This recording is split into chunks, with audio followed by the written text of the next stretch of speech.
Welcome to the Tech Egg. Don't get scrambled. Enjoy the video. In this video, I will show how to make quinoa dough.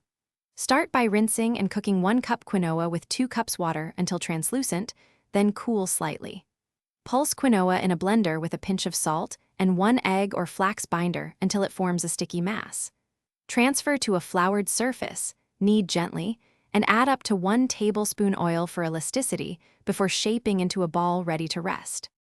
Use an egg or 1 tablespoon flaxseed mixed with 3 tablespoons water as a reliable binder for quinoa dough, and mix thoroughly. Gradually add up to 2 tablespoons of flour or starch if the dough feels too wet, testing after each addition.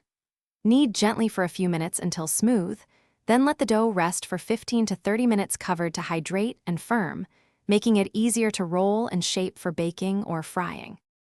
If this guide is helping you, please subscribe and like the video so you don't miss more cooking shortcuts. Quick recommendation: bring your space to life with the Echo Dot smart speaker for hands-free timers, recipe reads, and cheerful kitchen playlists. It pairs perfectly with quinoa dough sessions.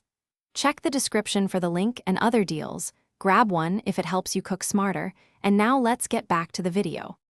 Press or roll quinoa dough between parchment to your chosen thickness, aiming for uniformity to ensure even cooking. For skillet cooking, preheat to medium and cook each side 2 to 4 minutes until golden and set, flipping carefully. For baking, place on a lined sheet and bake at moderate temperature until edges crisp and center is set. Cool briefly on a rack before serving to allow structure to firm and flavors to settle. Thanks for watching. Consider subscribing if I helped unscramble your problems.